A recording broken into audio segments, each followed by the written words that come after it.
Tricia, Kim, are you ready to roll? We're going to do your announcement.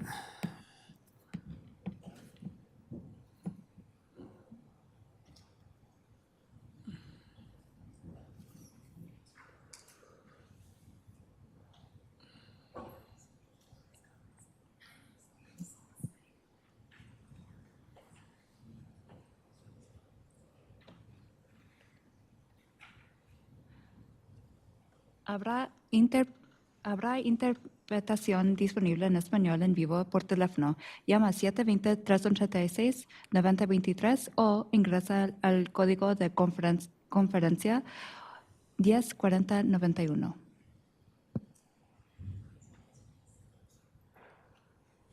We will now call our Planning Commission to order. Please stand for the Pledge of Allegiance. They moved it. Pledge allegiance to the flag of the United States of America and to the republic for which it stands, one nation, under God, indivisible, for liberty and justice for all. Thank you. Kim, can you please do a roll call of the commissioners? Chairman Popio, Present. Vice Chair Amador, Present. Commissioner Biltoff, Present. Commissioner Van Dyke, Present. Commissioner Douglas. Present. Thank you. Thank you for the commissioners being present with us tonight. Would also like to introduce staff that is here with us tonight. Sarah Geiger, Deputy City Attorney, Jim Tolbert, Director of Community Development, Steve Timms, Planning Manager, Tricia Mason, Community Development Manager, Jennifer Jones, Principal Planner, Stacy Wassinger, Planner, Nathan Chavez, Planner, Kim Adam, Planning Commission Liaison. Thank you also, staff, for being with us.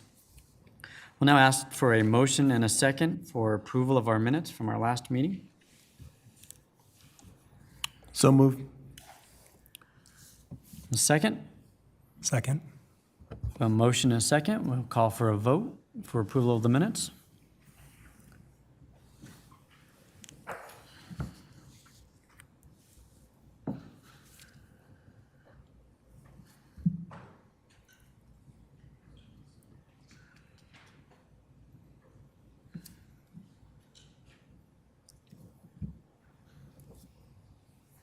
The motion has passed 4 yeses to approve our minutes. Will the city please introduce our first case? It's presentation 22-402. That would be a land development code amendment annexation adoption. Presenting from staff is Mr. Steve Timms. Good evening, Mr. Chair, members of the commission. We have an LDC ordinance amendment tonight. If Ms. McKinnon could switch the screen, please.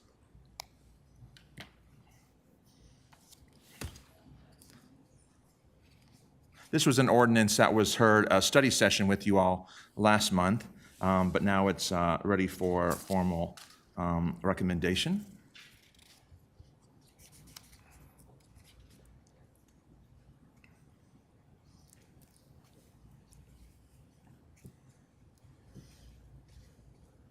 Okay. So this is Ordinance 2411, and it has to deal with updating the Land Development Code, Article 3, regarding annexation agreements.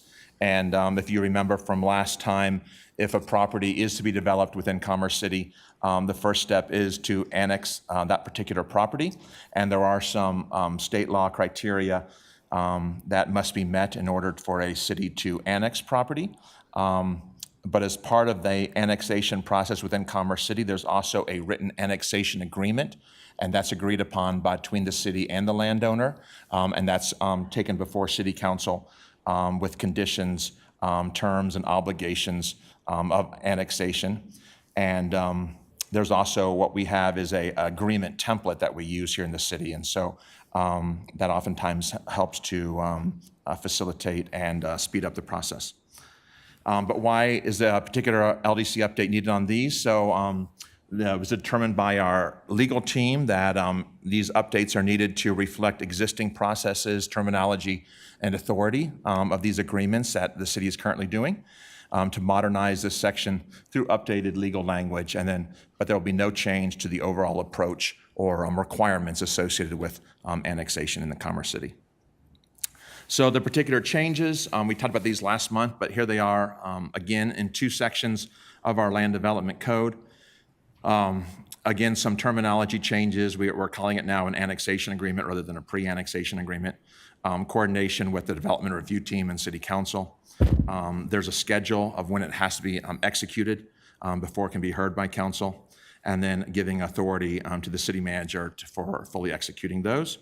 And then just updating the approval criteria to meet modern language and standards associated therein. So you have this in your particular packet. Just a note, there is not the sections, but the sections. They're misnumbered.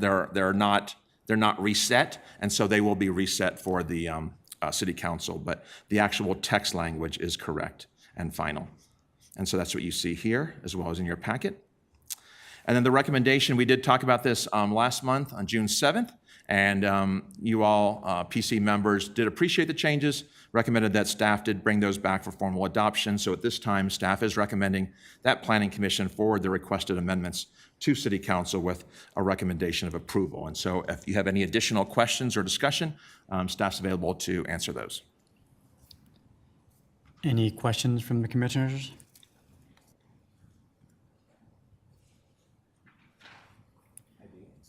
Go ahead.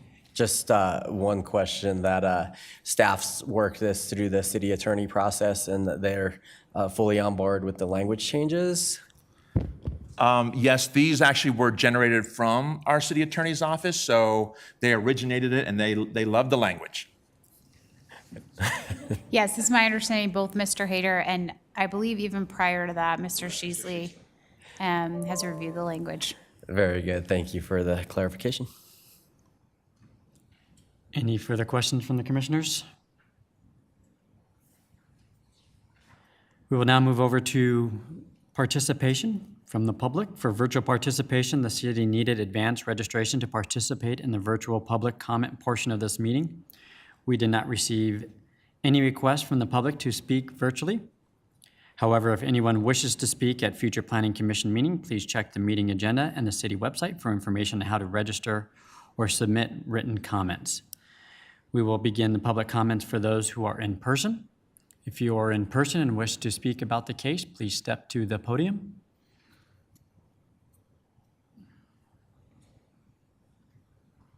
I do not see anybody present that would like to speak about the case, so we will now close the public comment on the case. We will now move for a motion. Is there a motion from the commissioners on the case? Just to clarify, it's not technically a case per se, and just the amendments to the LDC, just for language clarification there. We'll now ask for a motion on the amendment.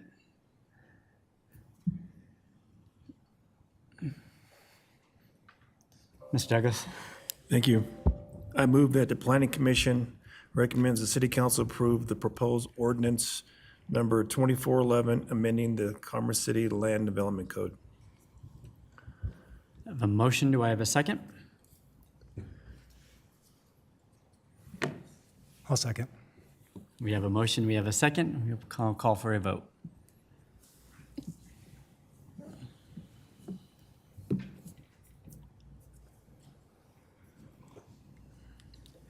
The motion has passed, 5 yeses, 0 nos. Thank you, Mr. Timms, on the presentation. We'll now move over to commission business. So a couple things to note on the agenda for the August 2nd regular meeting that is canceled, and then also the August 23rd meeting is canceled as well. So our next meeting will be our September normal meeting, first Tuesday of the month. So everybody should note on that. We're not having a co-meeting with council? And then the co-meeting is still on set for August 8th. Okay, So thank you. if everybody wants to update their calendars for that. So it's the 6th of September, that Tuesday, right? I'm sorry. The 6th of September. 6th, yeah. And then the August 8th joint Planning Commission City Council meeting. That is to, again, it's on the comprehensive plan, and it is to review and discuss the character areas or the future land use map. So that'll be a good discussion, a good meeting. So we look forward to any of you all that are able to attend that night at 6 o'clock. And then we would also like to acknowledge the passing of Mr. Yost. Mr. Yost, we got to know for many years sitting on this commission. We obviously would rather have told him in person, but thank him for his service and his dedication to this commission and the city and all the effort and hard work that he put forth. Obviously saddened by his loss, and I know many of the commissioners share that same sentiment. So we'd like to acknowledge Mr. Yost. Thank you for that, Commissioner and Chair. I was at a loss when I heard Commissioner Yost had passed. We just seen him literally a couple weeks before. Again, acknowledging his service and his dedication to the city. So I echo the sentiment. Thank you. Moving on to attorney business, Mr. Geiger, anything we need to address from the attorney business? Nothing from the attorney's office, thank you. And Tricia, anything we need to address, or Steve on staff business? I think there's a note on. We do have a new administrative 3 specialist that is here with us tonight. This is Evelyn Flores. She literally got here on Sunday Okay. from California, just moved here. So we're excited to have her, and she will be around helping and supporting you all as well. Thank you. Welcome aboard. Looking forward to meeting you. Anything else from staff or the commissioners? Our meeting is adjourned, and then we will move over to our study session. And as you all adjourn, we're going to have our study session down here at the floor table, but we also then have dinner and food and beverage for you all. So please partake of that, and you can eat and listen and interact. So, and that's true for our presenters as well. So, okay.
Check, check. Now it's working.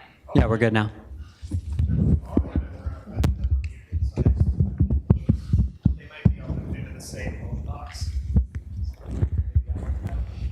Okay, mics are working. We will now move over to and begin our study session. For the board members, please make sure you unmute your mic so those that are listening can hear us. I think our first topic is the LDC sign code amendment. Sign code, we ready? Yep. Okay. Just want to introduce our two folks that have been working with us on this for the last several months. Martin Landers and Jerry Dahl, who are a team that Jerry's the attorney, Martin's a planner. We went to them a few months ago and got them started on this because we had recognized, and the city attorney's office in particular had recognized, that there were a lot of things in our code that were illegal based on current law and case law. A lot of concerns about things that made you have to read the sign to be able to know what kind of sign it was, which you can't do, and they can explain all this. But anyway, so what they've done is primarily they hadn't changed hardly any of the standards for how big a sign, where the sign's placed, those sorts of things. They basically have gone through and made it legal and try to clean it up and put it in an order that makes sense. As many things, as they get amended and changed over time, it gets hard to follow them, and so they've taken it and put it in a better order. With that, I'll just hush and turn it over to them and let them go through their presentation. Okay, thanks very much, Jim. Mic works even better. Okay, I'm Jerry Dahl, and this is Martin Landers. I'm the attorney, and he's the planner on this team. We also have a graphics company, Russell Mills, that is responsible for doing the graphics that are in the draft that you have been provided with and the draft that will end up getting adopted. And of course, we all know that the graphics, especially for a sign code, are really hugely important. Let me first say that we don't have a PowerPoint. We're all going to have to kind of pretend it's 1990 and, we're just looking at stuff in front of us. Now, having said that, what's on the screen right now is the table of contents for the revised sign code.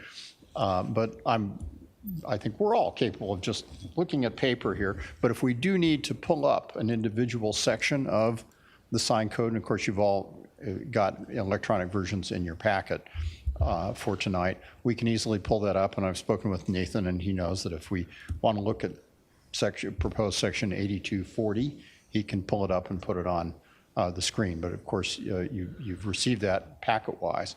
And honestly, for this study session, it's less, I think, about that overview and more to hear your questions, concerns about the concerns you've had in the past with the sign code and comments and questions, concerns you have with what we have done.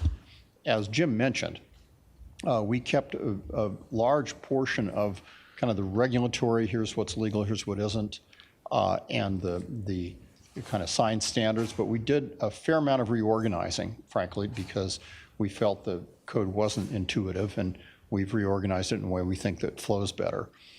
Beyond that, we have scrubbed it for the various kinds of things the Supreme Court has told us that you can't have in a sign code anymore. And we're all so familiar with this in the past. You had a category for political signs, right? And you've got one in here, I think it's campaign signs, I forget. Ideological signs, real estate signs, all the signs that you had to read them to know how they got regulated. And that was what we did in sign regulation for decades. And then in June, I think, of 2015, the Supreme Court handed down one of their rare 9 to zip decisions written by Justice Thomas, that the Reed decision that said, no, if you've got to read the sign, I'm vastly summarizing, but if you've got to read the sign to decide how to regulate it, you're really regulating speech. And since that time, most communities, local governments around the country have revised their sign codes to deal with that, and we have done that here. That's, to be frank, almost the easiest thing to do. At first, we thought, that's impossible. We've relied on these categories. The sky's falling. How are we going to do this?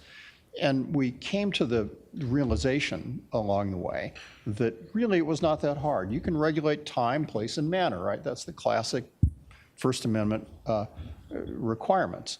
So instead of ideological sign, just create sign types: wall sign, yard sign, projecting sign, canopy sign. You don't need to read the sign to know it's a canopy sign. You don't need to read the sign, do you, to know it's a wall sign as defined in the code. And that really was a watershed moment for us, I guess, when we thought of that and realized that.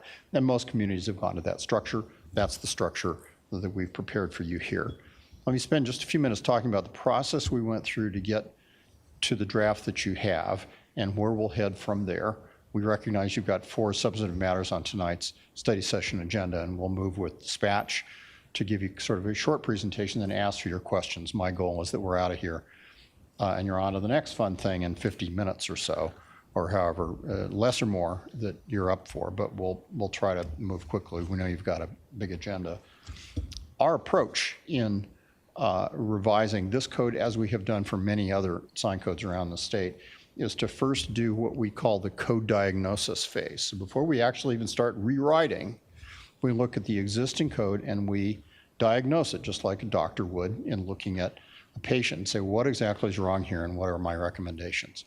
From that, we evolve what we call an annotated outline, which is an outline of the new code with comments down the right-hand side, and we've done that, and it's in your packets, that shows new code sections on the left, how we're integrating the old code on the right. And actually, Nathan, I said I wouldn't do this, but Nathan, if you scroll to the little chart thing, there you go. It's that form, and you have that in your packets. I won't, identify any particular thing, but you'll notice that it has the existing code on the left, the code sections, and on the right, we use our code diagnosis to create the annotated outline and say, this is what needs to happen with this section on applicability, on non-conforming signs, on whatever the topic is. And it relates to your existing code and says what we're retaining and what we're changing. So that's really our little handbook. We go through that, and we also have meetings with the staff, which we have done. We've met with Jim and with Stacy. And we have stakeholder interviews, which is very important, not only in-house, but the staff here was very kind in putting us in touch with industry representatives, sign code company reps that have to deal with your sign code and have to manufacture signs that match up with the requirements that you have here and that you're going to have. And those stakeholder interviews were very important and gave us really the bulk of the information, in addition to the staff, that we needed then to begin to rewrite the code. So that brings us to where we are now, which is the study session with you. We'll have a study session with the council in a few weeks, and then it'll be back in front of you, public hearing, back in front of council. I think it's in front of you, public hearing September 6th, and I promise you we'll have a PowerPoint there with some graphics, because the public will be there, and that's important. We'll do that. My part of this puzzle primarily was the first 2 divisions. There's 5 divisions in the sign code. The first 2 are kind of the regulatory divisions, and I just want to give you a quick overview, hand over to Martin, and then we can get your comments on this draft code. The first 2 divisions really kind of set up the rules of the administrative and regulatory rules of the game, not the sign standards themselves, but rather how is this code organized and what are the regulations. We retained a lot of the material we presently have, but we pumped up the sections on purpose and intent, because that's important, especially after the Supreme Court's decisions, that you underscore what your public purpose is in regulating signs, that it's for public safety, et cetera. And in the past, cities didn't bother to have these sections because it just wasn't important. But with a heightened focus on the First Amendment aspects of sign codes and how courts view that, it's enormously important. And you'll notice those 2 sections are really pretty lengthy. The section on enforcement is largely the same. Then we come to a couple of kind of watershed parts of the first division, which is sign permit required, exemptions from the sign permit. And it's important if you're having a sign to know which side of that divide you're on. Sign permits are required for all signs except, and then there's a list of exemptions from the required sign permit. I want to make a couple notes about what's required of a sign permit required. No copy changes. You want to change what your sign says, you don't have to come in and get a permit. And there are cities, frankly, that require permits for this. We don't recommend that because, come on, what's the real public need to make somebody go through a permit process to change their wall sign at their business? And so we've made that correction. So sign permit required, that's the going in requirement. And then there are exemptions from the required sign permit. Nevertheless, you still have to comply with the standards, how big the sign is. It can't be illuminated, it can't move, but you don't have to get a permit. And that's important, and your constituents will be very focused on that. Do I have to get a permit for my yard sign? Yard signs are political signs renamed, we all know that, and the answer is no.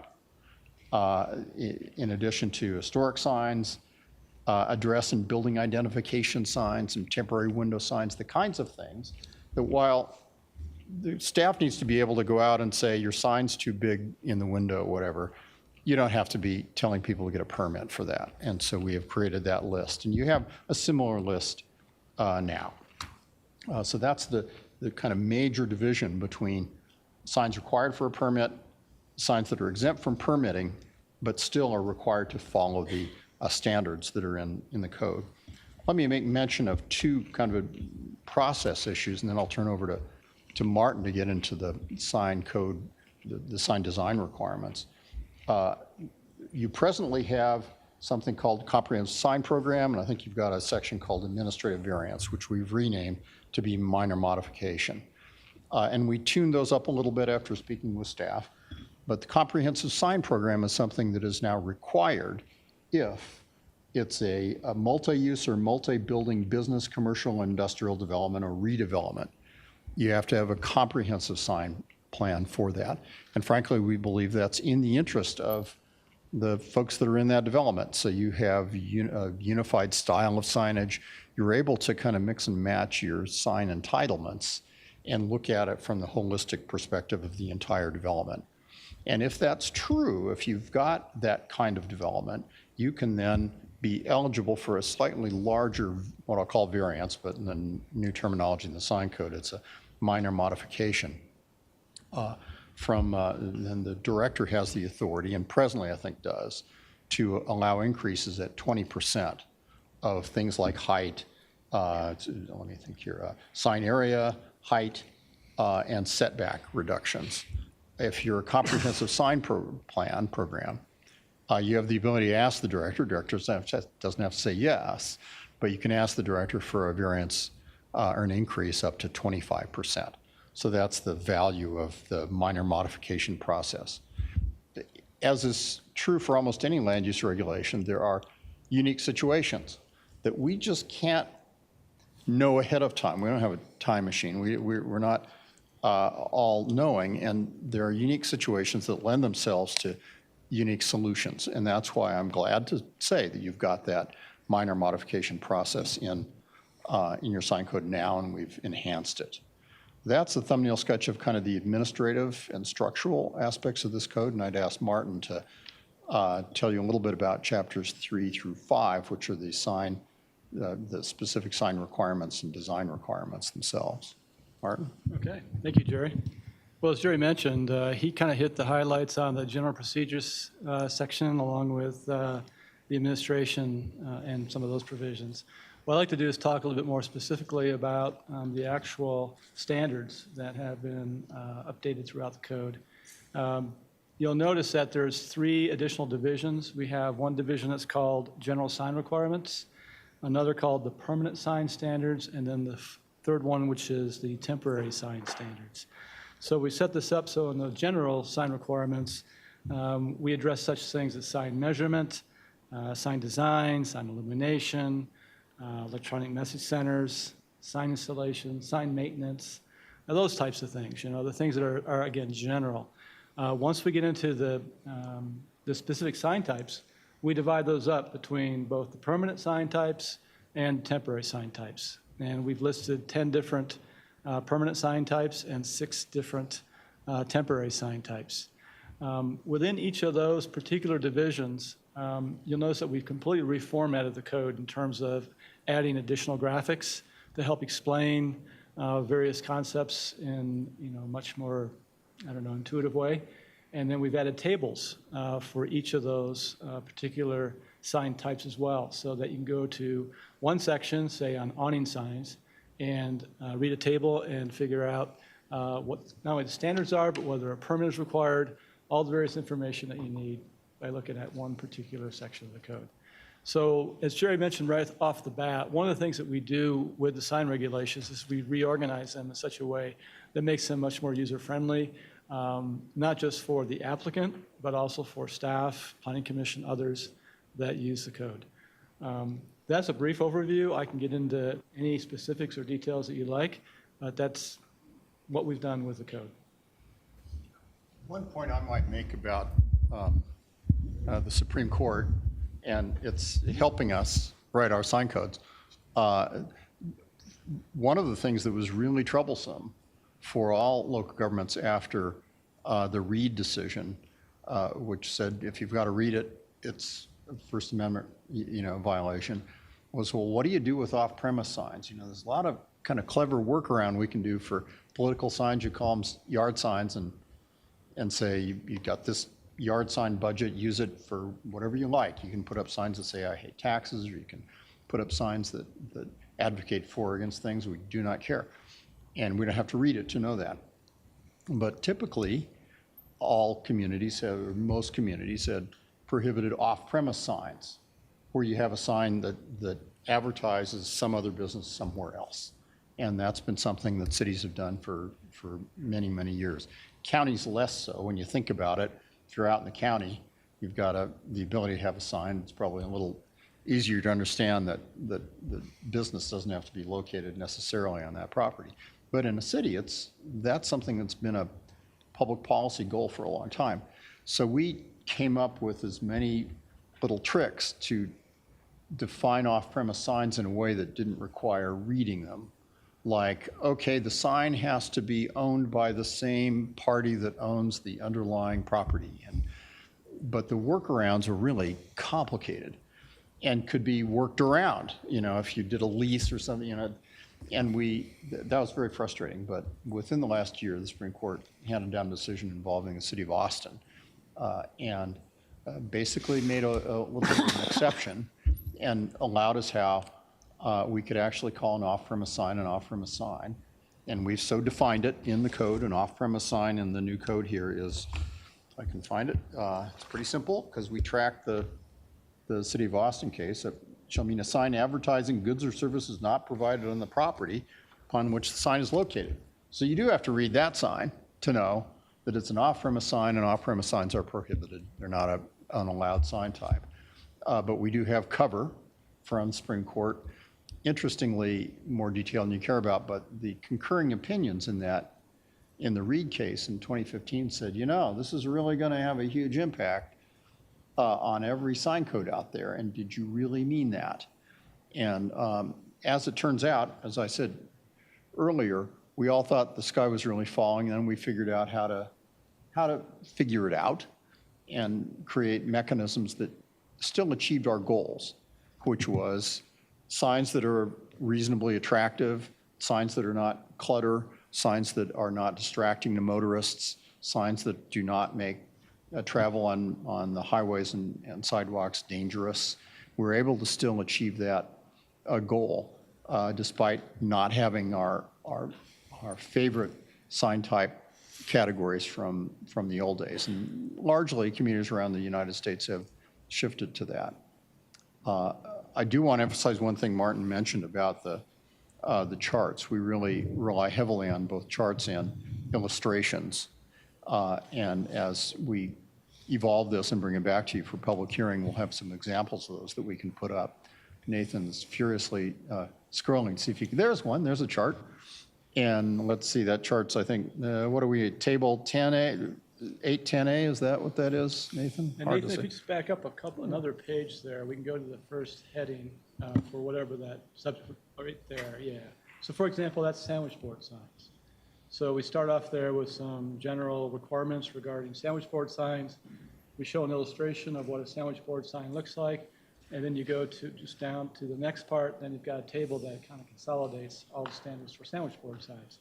So each particular sign type whether it's a permanent sign type or a temporary sign type, is structured in that way. We show, again, basic information regarding each sign type, the illustrations that tell you what that looks like, and then the table that kind of consolidates all those standards in one place. So I'm sure there's plenty more we could tell you. We've been, buried in this thing for the last couple of months, getting really familiar with it. But I want to encourage your questions. Maybe one last point I'll make on the stakeholder interviews. We got really good feedback, especially from industry, and I forget which commenter it was, but we got, a couple pages, and it wasn't just sort of, well, the regulations are too complex, or it takes too long, or, to his credit, he really dug deep, and we got suggestions that were pretty specific. Section XYZ, consider increasing number from 20 to 25, whatever. And there were probably 25 of those suggestions. We didn't implement all 25, but we probably got 3/4 of them addressed in one way or another. And in many cases, just wholesale made that change. And so, One example, if you want to bring one up, is the electronic message centers. In most communities, the percentage of the sign face that an electronic message center can be a component of is 50%. And in Commerce City, currently, it's only 30%. So our recommendation is that we increase it to 50%, and you'll see that in the proposed code. That's just one example. so we're available to you. Questions, comments? We've got another shot at us at public hearing, but of course, the reason you do study session is to get comments from the appointed elected officials so we can do some tweaks and be ready for public hearing, where we all live in the real world. There will be, testimony, and there will likely be a few changes after that. As part of the court ruling, I'm assuming a lot of things got grandfathered in, right? Is there some precedence that we have to go back and fix or comply with this new regulation that we're going to adopt? Yeah, that's a really good question. Largely, well, yes and no. The standard rule around nonconformities, whether it be in the sign code realm or, the zoning realm generally, is still true. In other words, to the extent someone had a sign that was lawful on or before the date this becomes effective, that sign is still lawful. And you look at it as a legal nonconforming use, and the triggers that apply in your community to the elimination of nonconforming uses apply. If the sign's demolished to the tune of, I think our rule 50%, something like that. So the fact that it, for example, is too large or too small, or the setback isn't correct, it was legal when it was built, and it remains now a legal nonconforming use. And the typical rules for moving those nonconformities out of the world, just like you move nonconformities in other aspects of the zoning code, those apply. Happily, while we can't any longer regulate signs by their content, and that is an immediate result, of course, of the Reed decision, what we have here is not a content regulation because we've made that fix, and it doesn't really lend itself to a nonconformity. You're now conforming in terms of how you regulate on the regulatory side. The presence of a sign that's physically too large, too small, in the wrong place, that's classic legal nonconforming use territory, and the city has mechanisms for that it will employ, just like it does when you change, for example, the setback requirements for single-family residences in a given zone district, and now they're more or they're less. You don't put people out on the street because of that. It's a legal nonconforming use. Thank you. Yep. Questions from the commissioners? Yeah. Thank you for the presentation. So I was looking at a provision in there that talked about conflicts of different sign code, and it said that it basically said that the more stringent sign code would be the one that has authority. Yeah. I didn't see a provision, where I'm going is I didn't see a provision that designated an official to make that happen. And let me just talk a little bit about the sign code in the city and county of Denver, where the marijuana industry is in direct conflict with the zoning code. And so you get ping-ponged back and forth with, you got through the zoning piece, and then you get to the construction and the inspector comes out and says, nope, you don't comply. And so there's, in my mind, has to be a provision about who is the authority that makes the decision. Would that be like a city planner, an enforcement person? I think, because it really is a problem in Denver on who has the authority, and they both say, I am more stringent. And so you'll go in on the front end and design it all up, and then they construct it, and then they tell you to tear it down.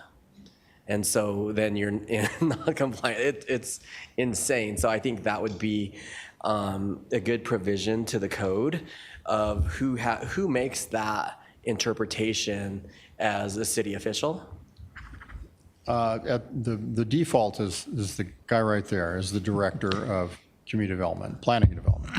And that authority is embedded in the sign code. It's embedded in your land use code generally. That's the way most of the land development code is. Okay, so I just want to make sure that we have it spelled out that if you're in direct conflict, Jim's the guy that gets, well, by position, is the guy that gets to make the decision. So thank you for that. I think the next question that I had was, you'll love it, ready for it? Public hearing signs. In terms of public hearing signs, I think we've heard from our council members and even community members, if you will, that the public hearing sign is extremely small right now. In a previous life on city council, We just raised them to 4x8 minimum. 4x8. So Yes. the standard for a public hearing sign is 4x8 minimum Yes. now? Yeah. Just started this last month. With font, bigger font. Well, that's where I was going next. And they're in 2 languages. Got it. Dual language and font size. I'm done. Good night. Arial, do you want Arial or you want Helvetica? This is off subject, but we're putting together a presentation we're going to do to council on some of the changes we've made. We'll be sure to schedule on your agenda. We're putting together a website on development with a lot of detail, the signs and a couple of other things. We'll make sure we bring it to y'all so you can see that. Thank you. No further questions. I'm glad you mentioned it, though, because honestly, public hearing signs are, that's something that irritates people out there in the world generally. I'm the city attorney for the city of Wheat Ridge and have been for a long time. And they recently did exactly the same thing and worked through their public hearing signage. And that was the concern, that you can't see them, and did other regulatory changes to make them more available to the public. As it regards this sign code, by the way, one of the exemptions from sign permitting requirements and frankly, sign size requirements is in fact public signs erected by the city, the county, or the state. And you might say, well, wait a minute, you mean you can lay requirements on private industry and everybody else, but not yourself? And the answer is, you have the right to exempt yourselves from some of your regulations. And this was a specific request. We put it in. It's not uncommon to have that so that you're able to put a public hearing sign up with a setback that may be not, the same as the permanent signs in that zone district, et cetera. So there's a public policy reason for it. We don't do it just to throw our weight around. But the courts have been very clear in saying you can exempt your own organization from your land use regulations, but you have to do so with specificity, and we have done that here. I guess I would just add that if the powers that be, budget management, they're going to need some funds for this, please, and an additional staff member to go put these 4x8 signs up. I know that was always a challenge in terms of, and that's probably why we moved away from, as a city, of Commerce City, say, that, from the larger signs to, it was easier and convenient. So I've watched the signs get smaller over the years, and then now that this will be implemented, you know, I would just say, as an expansion request, I'm not even sure if that's a thing in the term, but you're gonna need some staff and who takes that role and responsibility out of that, along with, you know, it's probably $100 a sign now, so. Yeah. We made it very easy. The developer is responsible for doing it, and they send us a picture when they get them up, and we start their clock ticking. So we give them the template, we fill out everything, we email it to them, they send it to the sign company makes it and puts it up. We tell them where they have to put them, the whole bit, so. Can't wait to see a picture where they put it. Somebody will bring that up. Other questions? Yes, so onto that, Mr. Tolbert, you said about the signs. So has that been standard that you send to the developer and then they print them up and they put them out? So is the developer so far, just say for instance, just say 104th and Tower for public hearing. So it's up to the developer to print that and then put the sign up? Yes, sir. And it's always been like that? No, we used to put them up. Okay, so this is something new. We would make them and put them up. Now, excuse me, all we do is we give them the template, tell them where to put them, and then tell them that if, for these large tracts, that, okay, this street frontage is long enough, you need 2. Okay. Or this one, you just need 1. And then they have to take photographs, time, date stamped, and send those to us to verify that we can go ahead with the hearings. Okay. I think the problem in the past has been placement of these signs. Because someone would say, hey, it was a public hearing, it's on such and such, and you drive over there, and it's like, where's the sign at? So the sign could be set back from the road, and in a way where it kind of blends in, because we don't want, because they were small. But it needs to be, it would be nice to placement, so like if someone's driving, they stop, and I know you talked about last night, a QR code, and a QR code needs to be big enough where you can zoom in on your camera and it, you know. As soon as we get our new website up, we are going to add QR codes to them. Okay. We're waiting until we get the website so we have somewhere to direct them to. Okay. And the information. Very good. I know there's signs for grand opening. I think the allowable time is 6 months or so. They can have something on their brand new business opened up. Is there a sign code for that? Those signs are covered. I'll let the. Yeah, it'll be a temporary sign.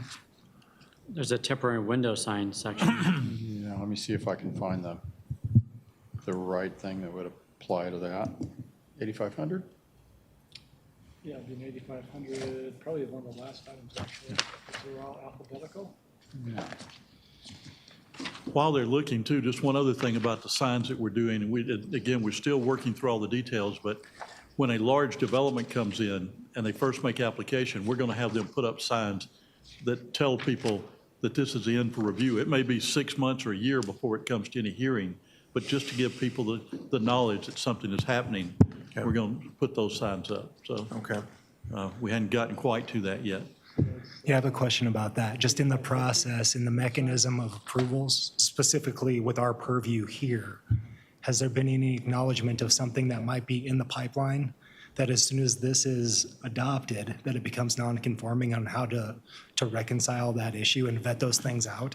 These standards are so close to the current standards, it should not make a difference. And most of the things we have, most things in the pipeline are residential developments that this doesn't impact at all. So I think that, again, we tried to keep it so the standards were not a problem. It was just the legality of it and the ordering of it and clarity. So it shouldn't be an issue. But we do have enough leeway in the code that if somebody is out there and says, hey, I've been working on this, you know, you've sprung this on me, we can make adjustments.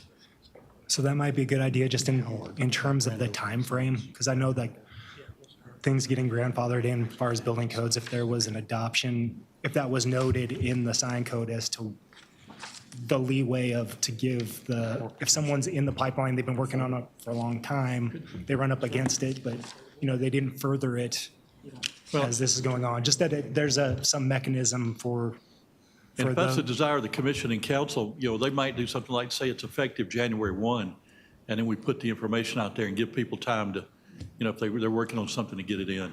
But I don't see that as a real issue, because if we were changing all the sizes and the heights and all that, I would see that as an issue. But again, I don't think it will be one, but we could do that to accommodate people. sure, if it was just some offhanded thing where it's non-compliant now because of the way that it was reviewed at the time, that it was I'm going to the nth degree of what it could be, but just that's identified. And I've done that any number of times for land use code changes, especially where you're changing the whole code. You plug a date in the code itself that says this thing is effective on, and so everyone knows, kind of, they've got the chance to prepare for that. And going forward after that, what things are, what fall into the category of legal non-conforming and when they do. And we've got sort of a placeholder right now in this draft for what the effective date is, and that's something that we'll continue to take your advice on, staff's advice. We'll see what council has to say about that. And just maybe looking at relief of people that are in that weird fringe area where they're submitted, but then something in their submittal is outside of the purview. And So just- I've addressed that. I'm glad you asked. That's a really informed technical question, I have to say. Because, okay, what's in the pipeline and how do you apply it, right? And I've written sections that actually say, look, if you're in the pipeline as of this date, then the old regulations apply to you. And especially in the land development side of things, that's really important. If you're through sketch and you're in the middle of preliminary and you've spent a lot of money, and the rules for preliminary plat change, you've got to go back to your engineer and spend it all again. We'll look at that for this purpose. Nathan, if you can pull up on the subject of grand opening signs, if you can pull up it'd be section 218520. And there's a picture. There, we look at that. Man, Nathan is fast. By the way, we don't call them grand opening signs. Why, everyone? Because, thank you very much. Very good. I knew, yes, that's the right answer, yes. Yeah. Oh, content-based. Right. How do we regulate grand opening? Well, do you have to read that sign to know? The answer is yes, if you're regulating as a grand opening sign. But you'll notice here, that falls in this particular one as a big balloon, so it falls under the category of an inflatable sign. There are regulations for that. Grand opening signs, I'll use the term because I'll violate my own rule, but grand opening signs generally, we see them as fabric signs, and there's a category for that. We see them as inflatable signs often, as this example shows. And we see them as window signs also, which I think is maybe two more down below that. But in any event, let's see, there's one, yeah. Because you'll see grand opening in the window, you'll have it on the balloon, you'll have it on a gorilla that's inflated, or you'll have it like an auto dealership that I remember, or you'll have it on a fabric sign. And there are requirements for those in terms of size and time. So they are regulated. So what the question is, Yeah. is there a time frame where you can have that grand opening sign up? Is it 6 months, 3 months? Let me check. Yeah, right on the tables will tell you. Yeah, let's see here. For example, it's an inflatable sign, the chart that I think Nathan put up, you'll see maximum time permitted. And this largely reflects what you have now. Up to 7 consecutive days, not to exceed a total of 14 days in a calendar month. And that's more or less the rule you have now. But obviously, that's a kind of a subjective regulatory decision that the city gets to make. But it's there. If this were a fabric sign, it would be, and it would depend upon what zone district you're in, but I'll read the same zone district. The one I read was in the commercial multi-tenant. So in that same zone district for a fabric sign, 90 days per year per tenant, because fabric signs are typically more permanent or used for a longer period of time. Inflatable signs, a much smaller period of time. And those timeframes change if you're in the residential district, commercial industrial, multi-tenant, undeveloped ag. So those timeframes change to respond to the kind of property they're on. Yeah, and to clarify, it is the type of property, it's a use as opposed to a zone Yeah. district. Other questions? Any further questions? You will now see us again on September the 6th. After tonight, I'll think of the right things to go on the PowerPoint. I'm sure I'm going to put a grand opening sign on the PowerPoint. I'll put the balloon and I'll put the chart and actually use that as sort of a tool that the public can see too. Okay, here's an example of a sign. You see, here's the picture. Here's how it's regulated. Here are the timeframes, et cetera, in the chart that the staff will look at when they regulate that sign. Obviously, if you have comments, questions, your staff is there to funnel those to us. And I encourage you to do that, because the more questions we get from you and suggestions, and watch out for this kind of stuff, that I love to get that ahead of time before, the public hearing. So if there's anything that comes to mind, please share it with us. It's just 7:10, so I think we hit our 50-minute mark, 40-minute mark, more or less. And you're on to the next tough Thank thing you. you got to study. Thanks for your time. We really appreciate it. Thank you. Thank you. Yep. Thank you.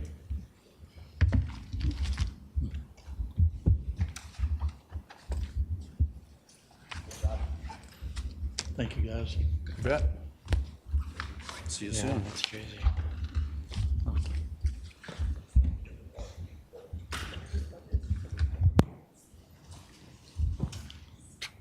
You got too much.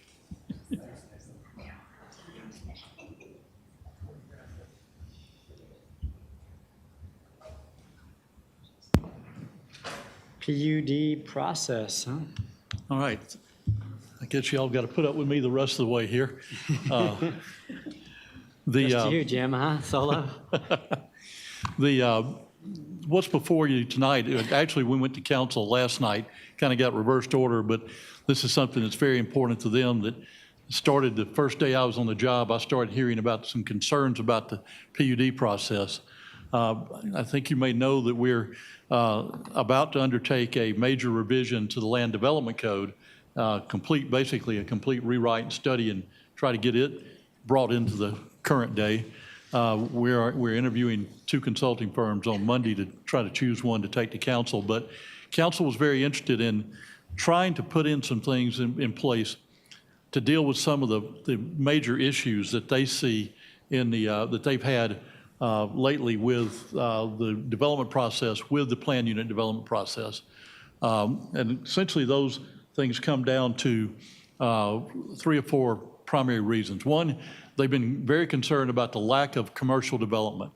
Particularly, we have a lot of PUDs that say mixed use, and they end up being single use residential because there's no market, which is understandable necessarily for commercial, but all of a sudden the land that would have been available for commercial is gone, and we're not going to be tearing houses down to put up the grocery store, I don't think. So council's really concerned about that. Again, plays into the whole mixed use designation in the code. We have, what happens is we have a pretty decent regulation or definition of mixed use in the zoning code, but when people bring in a PUD and establish the zoning through the plan unit development process, they write it in a way that they want to write it. So what we have is this will be mixed use, and the uses in it may be, single-family residential, multifamily residential, retail, office, but it doesn't say the required mix or anything, so that's a concern.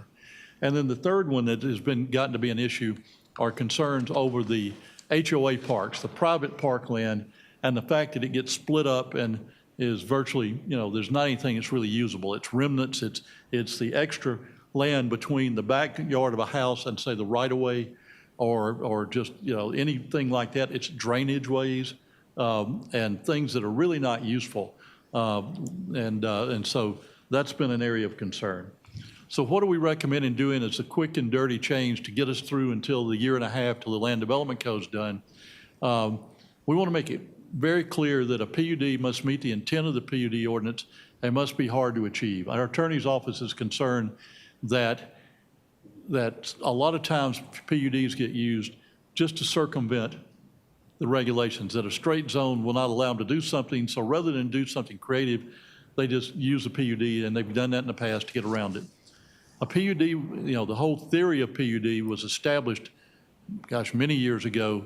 And the idea was that in a trade-off for the developer getting to protect some land or protecting some land, doing some things like cluster housing or innovation, that the public would gain something. And I think that my study of the ones here is too often it's been to the benefit of the developer, and the public side of that has not been really recognized in a lot of cases. There's some that have done a good job, but there are a lot of them that I think truly attempted to get around the rules. We also want to establish a minimum size. Right now, there is no minimum size, but a PUD ought to be a significant development that again, achieves something for the developer and something for the community. So we're recommending a minimum size of 50 acres. Another thing that we've heard and we want to correct is we want to require a detailed concept plan. Right now, we've got so many PUDs out there that just say tract with future residential or future commercial, and they don't show us what the buildings may look like or placement or, where the roadways are internally and how it's going to flow. They want to bring that in the development plan. But what we want to start seeing is that there's a concept plan that's actually adopted as part of the PUD zoning when it goes in. And then if that's the case, there are very few changes they can make. We would not allow them to reduce the amount of private parkland after it's adopted. We would not allow them to reduce the land that they show they're going to use for commercial use, or change any condition of approval that was put on without going back through a public process. So if they come in and say, we've got 50 acres and 20 acres of this is going to be commercial with 10 acres of it retail and 10 of it office, and we're going to have the rest of it's going to be single-family residential, then that's what they need to develop. And if they want to change that, then they've got to go back, because that's what they told the public. That's, that zoning is basically a contract between the developer and the city. And we've allowed them too often to make some changes in there, or we've not necessarily allowed them to make changes. It's just been a little too loose that it gave them the opportunity to do things that City Council in particular has thought were going to happen, and those things didn't happen because there were loopholes in it. Some changes that we would allow without going back through the process in council. So if they're not doing the full engineering, if they show a roadway and they have to shift that roadway 100 feet one way or the other for engineering reasons, but not anything that impacts the traffic, it would be reviewed by, of course, Public Works and make sure it doesn't, but we'd let them do that. And if they wanted to reduce the units or the lots that they had, but not change the housing type. So, they couldn't say we're going to do 300 units of single-family detached units and then come back and say, well, we're going to do 250 of multifamily in one building. No, you got to go back through a process because that's different, and you can't change that. Hey, We'd Jim, also before you leave that one, so the 50 acres, right? I'm sorry? The 50 acres. Yeah. I guess that seems big. I mean, there could be a 30-acre development, depending on what part of the city is that we would consider major, right? I mean, are you set on the 50, or how did you come up with that? We did a lot of benchmarking. We had baseline engineering that you've seen Andrew Baker in front of you that was a contract planner, his firm. They did a lot of benchmarking for us and looking at what other cities do. And you're right, it's kind of 50 acres is where we thought made sense. You could set it at any size. We just felt like it needed to be a significant size to be a PUD. Well, I was just thinking maybe if it's written 50 acres or, as determined by city manager or director to be a major, I don't know, I mean, I'm sure there's some verbiage that we can come with there, a major development within the city, right? I just feel like 50 we can come up with acres some could be a language lot, like right? that. 50 acres up north, we'll probably see that. That's a good thought. We can come up with some language and bring it back and let y'all consider it as a. 20 as an acres, option. yeah, down south. I'm sorry? Yeah, there's probably not that many lots that are that size, but Yeah, landlocked. Yeah, I would echo that, just, have some wiggle words there at the discretion of the community development director or something like that with approval of council, I don't know. When we went through some of the studies in the past, from council, to say, in the marijuana industry, the map that was shown to city council at the time ended up looking very different in reality than the study that happened. So I'm cautious that there's a hard 50 acres. I think to John's point, the developer might say, yeah, but my budget only allows for this. And that would be, conversation back and forth, but I think there needs to be a little bit of wiggle room, but the intent would be Yeah. 50 acres. I think we can come up with some language that would allow that. Sorry, you had a comment? Oh, I was going to say that, I know, I won't mention developer, but, when it was initiated by council to where the concept and the delivery, and then when it came to that time to build that project, it was totally scratched and something different was put in. And I think this really holds that developer because what happens is they go out and advertise that and the public, is aware of that. You'll say, hey, so-and-so, okay, this is coming in. I want that. And then, they get sold on it. And then nine or 13 months later, when the project goes forward, it's totally different. And I think we need to hold the developer accountable, especially if it's a major developer too, I mean a master developer, because it gets too tricky and it gets very complicated, especially with the mixed use portion. It's identified in the comprehensive plan. And then when it comes up for development,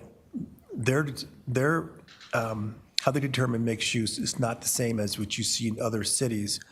I've been to a lot of cities, mixed use normally is retail on the bottom and residential on top, maybe commercial and retail, but there's always some sort of retail component with that mixed use. So I think that's great. And then when it comes to the HOAs with the parks, it's kind of hard. I know there was, because already talked about already, it's already been approved, Legato. The fact that they're showing a park in those, just as you said, on the end units of a street or a track, they allowed so much land to be designated as a park, which it's not, it's common area. And ends up being maintenance, but then the people who purchase there with them HOA intent, they're paying for those tracks instead of paying for a true park. So I understand the intent, and that's what it should be, because if hey, a park's gonna happen, and you get there and it's just it's a common area that's maybe a lot size for a home, that's not a park. So. Yeah, Buffalo Highlands, I think, in my tenure here is the most egregious one when it comes to parkland. And again, they sold people houses based off of a plan they put up, which was what the city saw.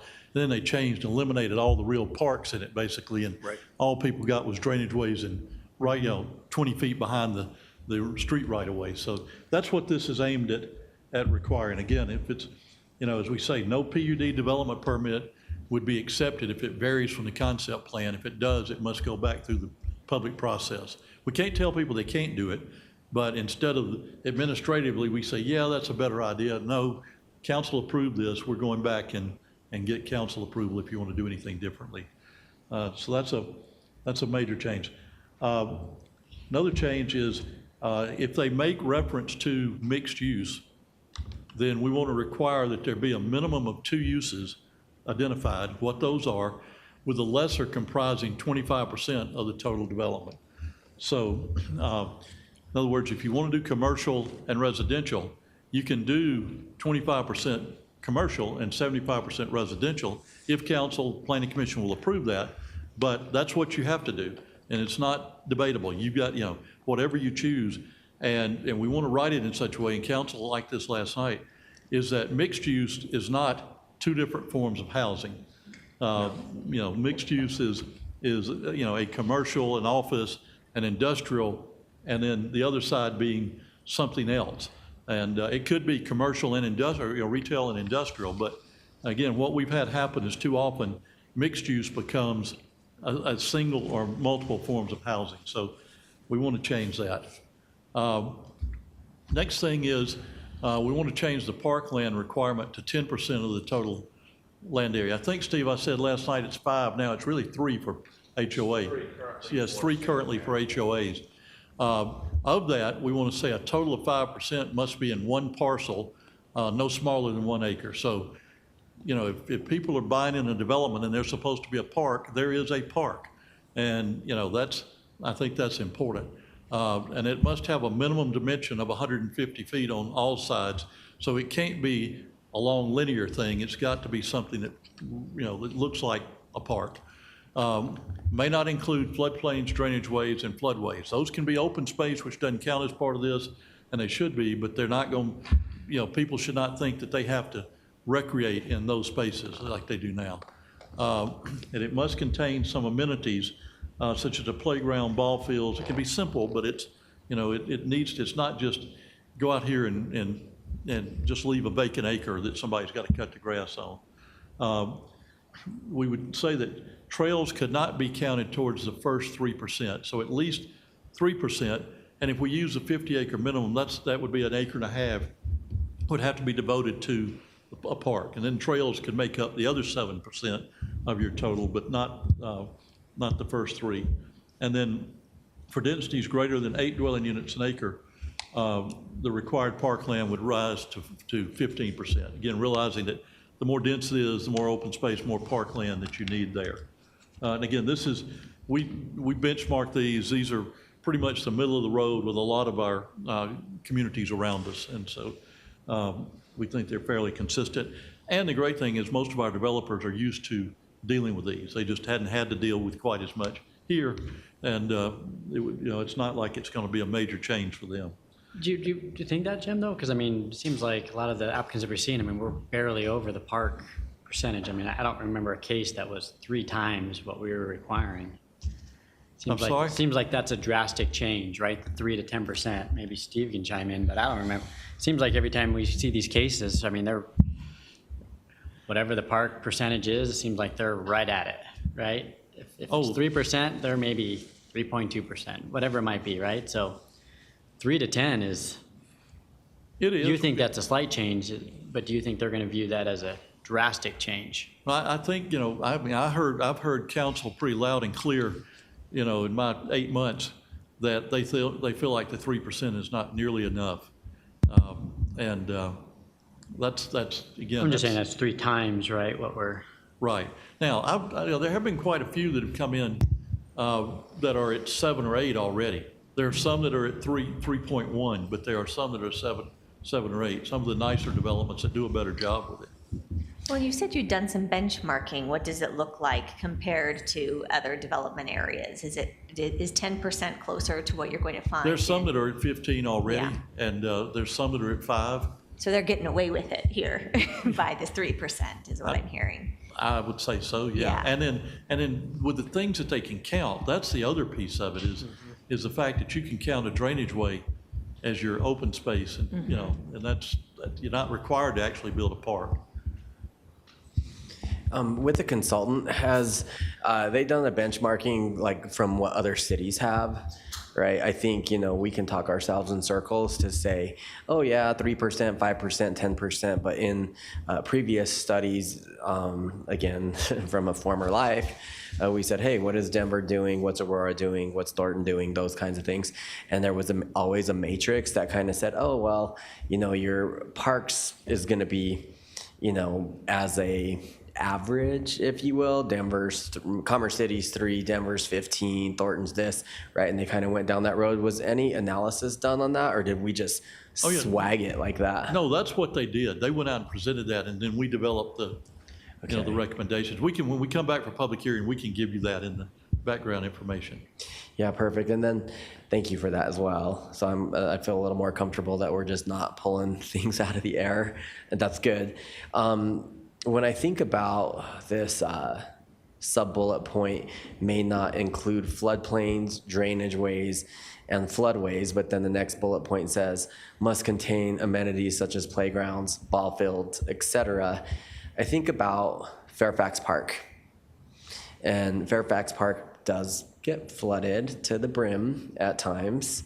And it is ball fields and that kind of thing. And so I'm not sure that the language really is the intent that you cannot include floodplains, drainage ways, and floodways, but maybe something to the intent of they complement each other in a whole, as opposed to they may not. I just think that's a little rough, because I think if I were a developer, I'd say, oh, well, you know, I need to meet the floodplain.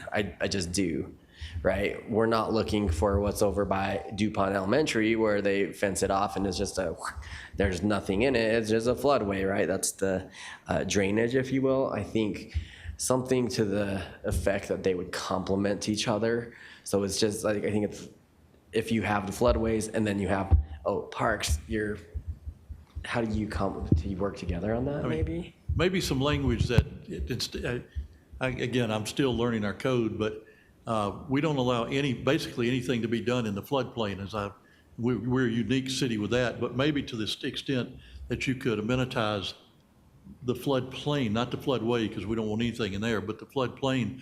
And if you could put a ball field there that didn't violate the rules, then yeah, we could add some language. That makes a lot of sense. Well, I think what's different than Denver, right, is we always have storm detention issues on our sites because we don't have an area like Denver has where it takes it to a central drainage area. So I think that is an emphasis. I'm just trying to put a little bit, make sure that we're having a little bit of reality too. If a developer comes in, like you said, I think these are all good things, but it'd be like, okay, well, I'm giving 15% of my land to storm detention. I'm giving another 10% to parks. You don't let me count the trails in it. You don't let me count if I want to put other stuff in it. It's like, what am I left with? Is that what we're going to hear? That's what, I just don't know, like, to your point, right? Are we way extreme? We do require already that all floodplains and floodways are dedicated to the city, so they never retain in private hands anymore anyway. Yeah. So that's kind of a null point. What we do allow now, though, is for drainage easements and drainage areas, they can count towards the open space requirement. And I think what we're looking at is right, we don't want children playing in areas that potentially could gather water, but we've also heard that, I know Steve has mentioned it before, right? We want to look at ways to amenitize those drainage areas and not just have riprap, right, for acreage and things like that. And so I think that's what, I think to your point, Andrew, is there's ways we can make them better, but we don't necessarily want to make them the playground. I know Fairfax and the parks down here are kind of in that, but that was done prior to whatever. But yes, I know what you're saying, and we don't want to duplicate that. But we do want to, but to your point, we don't want to keep taking land, and all of a sudden they only have 5 acres to build on, and the homes are $2 million each, because that's what it comes to. So there's a balance, right? Every regulation, potentially, it's a trade-off, right? Could impact affordability or things like that. And so it's a balancing act that a city as a policy and council has to wrestle with. Yeah, and I just see as Steve, like you said, it'd be good for us to have that information, because I could see developers, other ones coming to the public forum and be like, well, you just took away 10% to parks and you raised it from 3%, and I can't dedicate my storm, and I can't dedicate my trails, and I can't do that. It's like, why would I build here? I mean, we have to be able to answer that question. I think those are good points, and we can come back with some alternatives for you to look at when we come to public hearings. So I think you make good points, and I appreciate that. And then trying to get at protecting the commercial land, we'd like to include language that said that all arterial frontages must be designated for non-residential use, as well as corners where a collector intersects an alternative an arterial or another major collector. So the prime areas that are, where we're going to show in our plan documents anyway that those ought to be commercial, that those don't get an apartment complex or a set of townhouses built on them. Again, if they're a arterial or a collector, that we do try to preserve those corners there. So I feel like that's, we don't speak to that in any form or fashion now, and we probably really ought to. So that's the gist of it. We would come back with a draft ordinance for public hearing, and I'm not sure if we'll be able to get it in September. Council really wants it, so we're going to try with that, but it's a matter of getting the ordinance ready, being able to advertise and getting it thorough review by our attorneys. Sorry, Jim, one more thing on that. I really like the sliding scale, kind of your last point, right? The 8 dwelling units per acre, right? Then you get to 15%.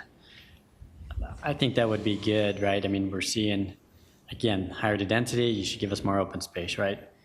Maybe reward some, maybe you lower that for those that are more dwelling unit acres per, I mean, I think maybe, but not just the 8, maybe you add a couple more categories to that to have like a sliding scale, right? If you're at 10, if you're at 3, if you're at 15, whatever it might be. I really like kind of that sliding scale. We do have a sliding scale on Third Creek PUD. Yeah. One thing to realize too is that, the 3% goes back to like 1999, and back in 1999 or the early 2000s, our minimum lot sizes were 7,000 and 8,000 square feet, or R1 and R2, like in the core city.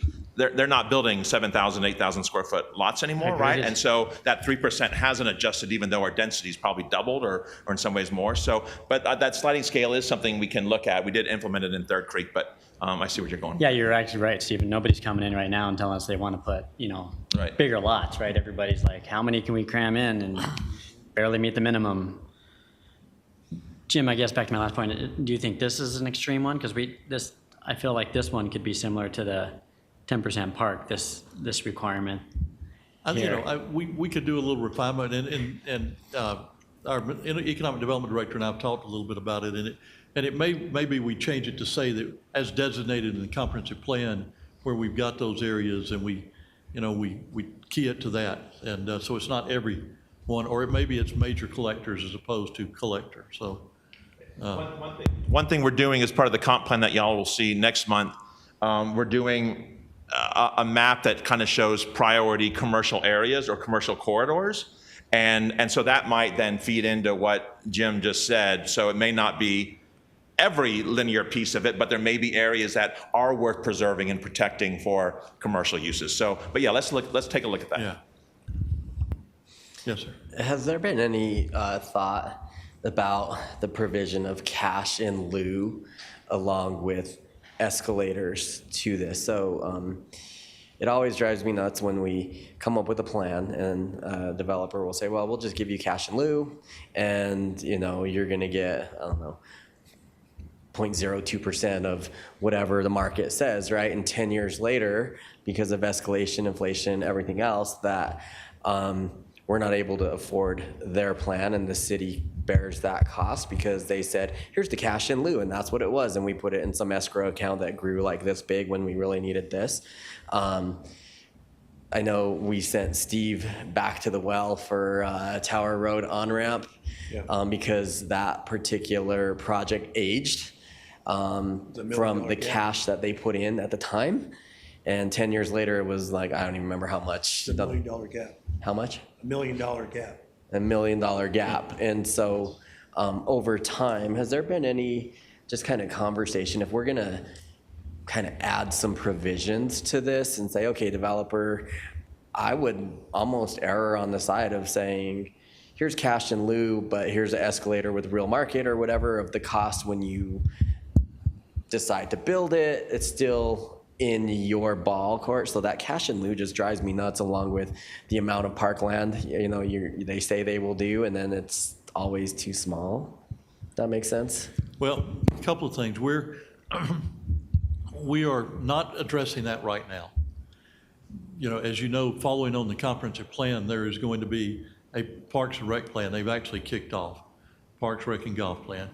And one of the things they're going to look at are, because we don't want people just to willy-nilly donate land for parks. We want it to be parkland that is on our plan, somewhere we know we want, and it makes sense to serve an entire area. The parks we're talking about here are the HOA parks, they're private.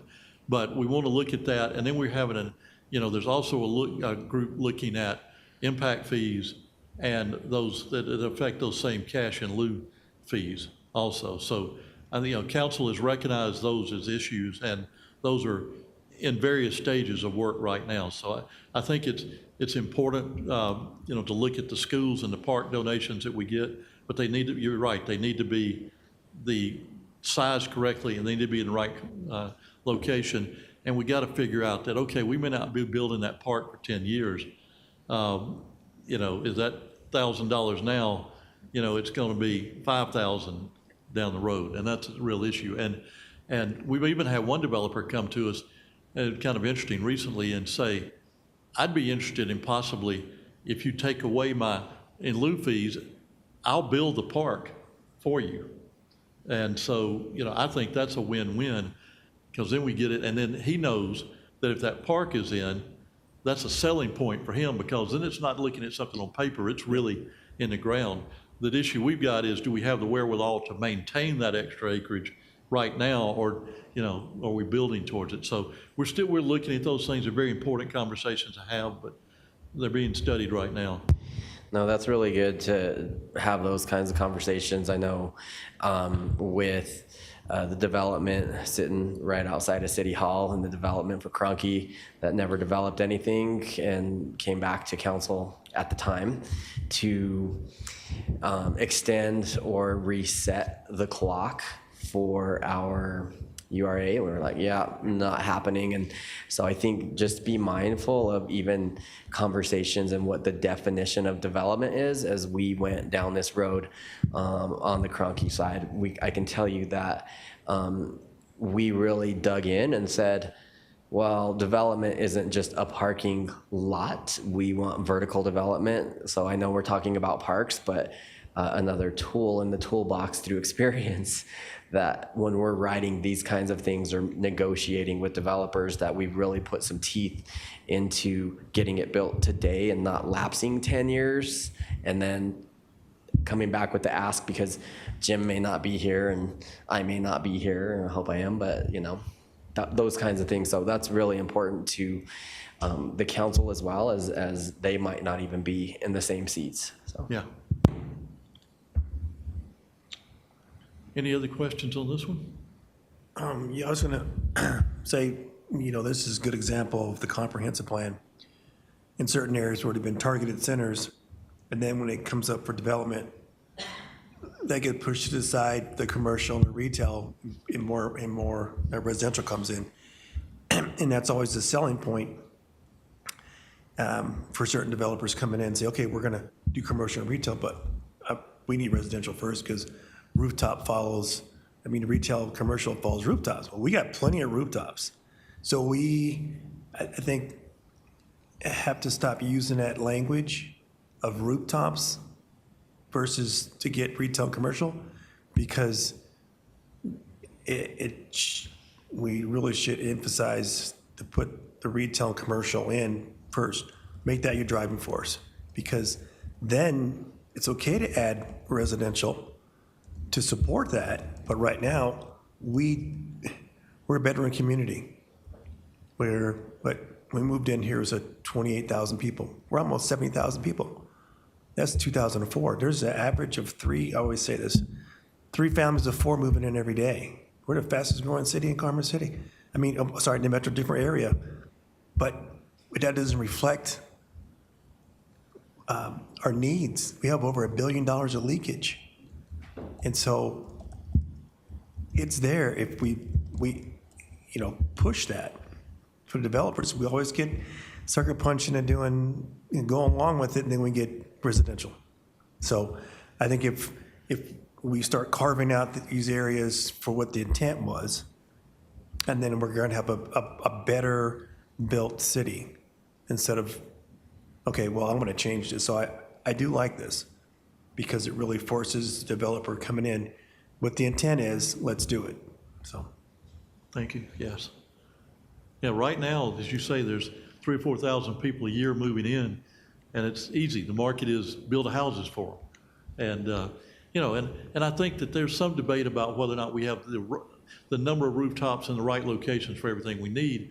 But again, it doesn't matter if we give away all the good land, where, you know, when we get the rooftops, if a developer wants to come, we don't have any place to put them. And we have done that with several key locations already. And again, it's because of the bait and switch they do with the way, and it's clever writing of the PUDs.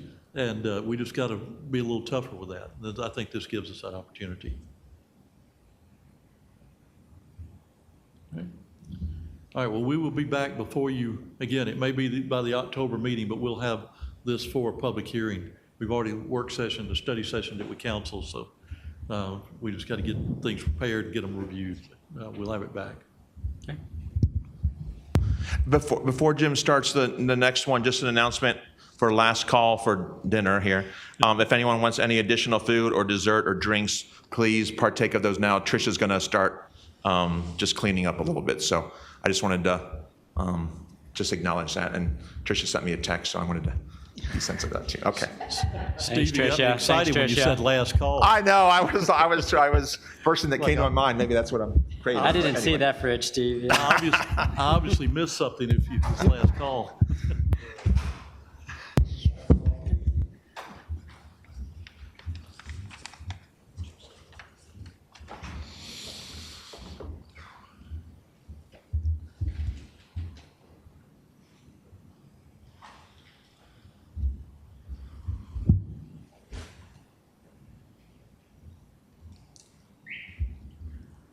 Ooh.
Whenever you're ready again.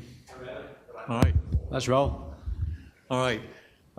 This next item, I actually came to y'all maybe 3 months ago, and we had a study session about it, and you had some concerns, and we went back and we've simplified it to just get what we need to deal with now, and it made most of the changes that you suggested. And again, this is what we're trying to do is address some opportunities we have to provide for our homeless population. As you know, homelessness and affordable housing are huge issues. Our current regulations have no reference to anything that would provide for specific housing or dealing with the homeless community. And then staff asked us to, council asked staff to start working on this. As you are probably aware, we've received a little over $10 million in ARPA funds to use, and council wants to designate that for what we're calling a navigation center, a place to provide services to the homeless, and then some pallet shelters to house them in.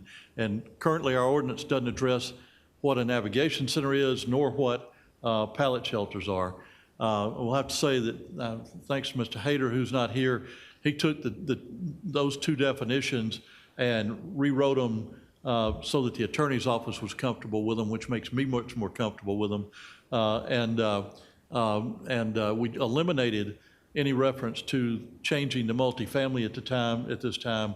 We just deal with that in the Land Development Code, and we took out the SRO because we're not ready to build a single room occupancy at this point. We'll deal with that in the Land Development Code. So again, we've been working on this, and there were some concerns that you have. And again, the purpose is to allow creative solutions to address our homeless community and try to find ways to help them. So what we're proposing we're calling shelter care is what the navigation center is. And that we would update those two definitions, shelter care and pallet shelters. And then we would put them in areas of the ordinance and how they would be dealt with. So in the use tables, you'll see that we had a lot of things, in most places, we had them by right. We've come back based on your guidance and said that shelter care would be a conditional use permit in R3 and R4, a use by permit in C2, and a use by right in C3, I1, or public. Pallet shelters would be essentially the same, a conditional use permit in R3 and R4, use by in C2, and a use by right in C3, I1 in public. So you ask us to make them in mostly conditional use or use by permits, and we've done that. So why not all I'm sorry? why not all just making them conditional? Because they fit in more so by right in something like an industrial area or a heavy commercial area. There's no residents generally around. We just felt like that would just, it would enable us to move faster on those kind of places, but then go through a good process when they were in more of a residential type setting. Yeah, I guess, I know you've made some movement. If you can go back one slide. Yeah, Okay. made some movement. Yeah, I guess. I still have heartburn on that personally. I just feel like all this type of shelter should all be conditional use, right? And as a team, right, as a commission, then we could look at that and obviously take that into consideration, right? If it's in an industrial zone or wherever this is going, but to me, all of these should be conditional use. I would echo that same sentiment, being close to Denver and host with the housing problem that is there, and general services, which is my department, that has to maintain and try to enforce to a degree. I think it's best to say this is a conditional use. Long term, even in some of the uses within Adams County outside of homelessness, it's always touchy when you say it's a use by right. I mean, and I get rightfully so, but we're talking about adding a definition it's a whole new animal in shelter care and pallet shelter that I think it should be conditional use. Yes, it's another process, but I think on the enforcement side, if things aren't working out, things get violent, because there's going to be a lot of things that happen when this goes into effect that I think you really want the ability for conditional use. And that's Andrew speaking from experience, so. But it's almost back to like our previous conversation, the mixed use, right? And then you have this long definition of mixed use, and then they choose one, and they say, well, that's my right, because it was in the definition. That's an easy fix we can do. Yeah. I tried. No, you're good. I just saw it read. That's an easy fix, because if it's worth doing, it'll be worth doing whether it's conditional use or by right. So, all right. We won't arm wrestle then, you're saying? I'm sorry? We won't arm wrestle, you're Yeah. saying? As a friend of mine used to say, you pick the ditch you want to die in, and that one is not one of those. So one of the things that Mr. Hayter did that made a lot of sense is, he said, you're trying to put too much in the definitions. We need to move some of this to supplemental regulations. And so you'll see here in Article 5, shelter care, again, would say that all shelter care facilities must actively provide associated services such as crisis intervention, counseling, service referral, and similar social services. That's, again, the whole intent of this is it would be primarily a place where they would go get service. It would only be used for overnight stays and emergencies. If there was a severe weather type situation or something, then cots could be put out and it could be used for emergency shelter. But primarily, it's almost like it's a clinic that they would go to, where there would be people there to help with lead them to jobs, help with housing, navigators there to help them find different services. So again, it's better, that regulation is better there. And then pallet shelters, this is kind of a new thing, and I've got some pictures if you're not familiar with them in just a second, but they are typically between 64 square feet and 105. We would say that they would house no more than 4 people. Generally, they only house 1, but you know, there are those that are built that would have 2 bunks in them, you know, lower bunk, upper bunk on both sides. They must be properly wired for electric service, must contain adequate space to accommodate, again, up to 4 beds, shelving for storage, operable windows for fire codes, and locking doors and windows. They must be accompanied by a separate structure immediately accessible containing restrooms, hand washing facilities, showers, and laundry facilities, and they must provide social services again. So you couldn't just go set these up and go off and leave them. You'd have to, you know, you would have to make sure they were attended. And the definition for shelter care would mean a facility used in emergency situations for the provision of overnight shelter for homeless, indigent, and other disadvantaged persons, and then again, the services that would be provided.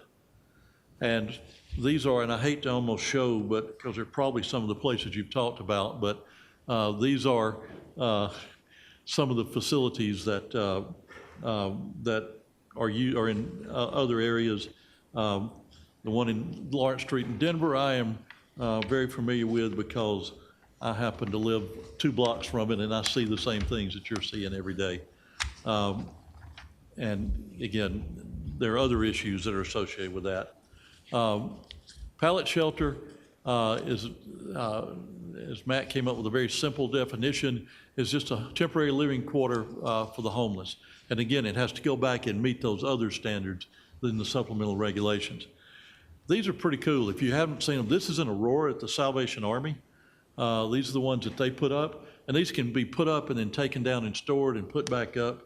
But they are pretty nice places to get people off the street and get them in something better than a tent. Kind of the inside, those are in Redondo Beach, California. And then the ones in LA are kind of cool with the different colors. And they've been, you know, some places are real creative with what they look like. Some of them just keep them the simple white that they come in. And then, excuse me, then, you know, bathroom facilities. There are mobile bathrooms. There are bathrooms you can build. We're actually having somebody do a parking lot at a church where people that are homeless living in their cars are going to park. And one of the requirements we put on it was they have to, you know, they have to have the mobile shower facilities come and have some type of restrooms also there. So again, it's, you know, we've learned through other communities that if you have a pallet shelter community, and generally these would be probably 25 or 30 on a piece of property, that you have to have the other facilities to go with them. And they would again have social services on site, that, you know, so that they would be well maintained and taken care of. And again, we haven't study session this with council yet. We got that on an agenda in August to do, and then we would be coming back to you with a recommendation. But I think I'll tell you now, we'll change the to all conditional use. I think that's that makes sense, and we can make that change easy going forward. But You know, Andrew, I know you guys are living this in Denver, right? I mean, you see, is there any, like sometimes you see them right on the news, right? They have fences around them, right? Is there certain regulations that we're doing, you know, there?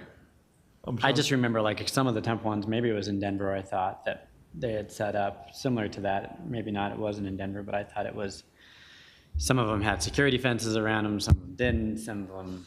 So are you talking like, pallet shelters? Yeah. So I'm going to be blunt. Aurora has fencing around it. Is that, maybe that was the one I was thinking of. And as a There were conditional certain- use, we can do it wherever that's appropriate. We can require it if we wanted to.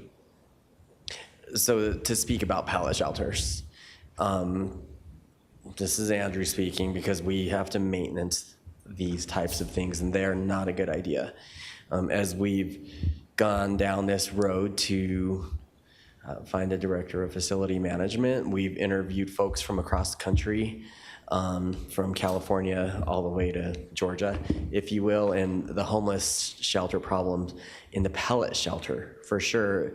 I think one of the best responses when we asked about what they would see and envision as a homeless kind of shelter, if you will, the comment was, pallet shelters really don't work, and at the end of the day, you don't have anything tangible as an asset. It's basically a disposable thing. And then from a perspective of, I mean, it's a temporary fix, okay?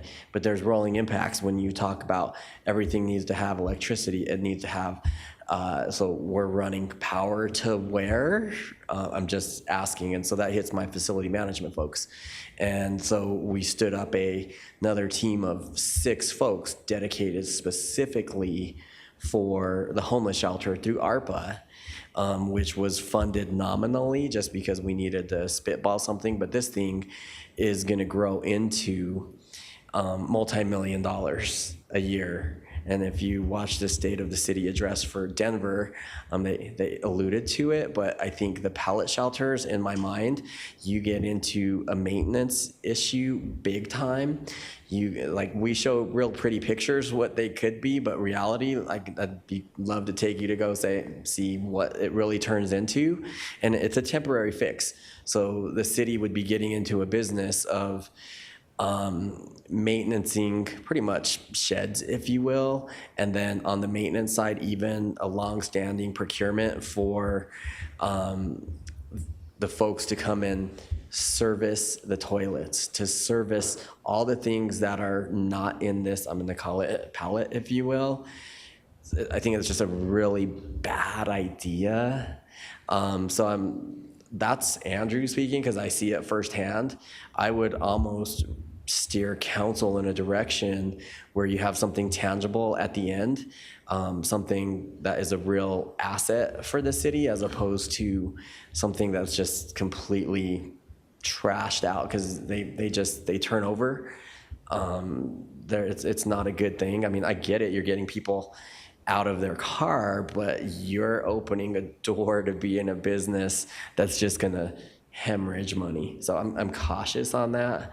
I would bring those points up with staff and council on what that looks like because with limited budgets, it's a problem. So I'll just leave it there. I'm not a fan of pallet structures at all because I get hit with the maintenance, so. Yeah, and I think they're intended as a transitional, and I think they're intended as a temporary. I think, I see if we truly are committed to dealing with the homeless, that somehow we'll have an SRO that is a more permanent kind of place down the road. Again, for transitional housing, SRO is not intended for long-term, but, I think there's so many studies out there that prove that you got to get people in something that's more housing than a tent or sleeping on the street before you can ever start to solve any of the other problems. And there are some people you're never going to, they're not going to fit, you're never going to solve their problems, but you got to get something to start moving them from the streets into a better situation with a job and with the medical care and all the other things. So now council, I think, given the ARPA funds we have, is pretty committed to trying to do this. So we're trying to put in place the regulations that would kind of oversee the location of it from a land use standpoint. So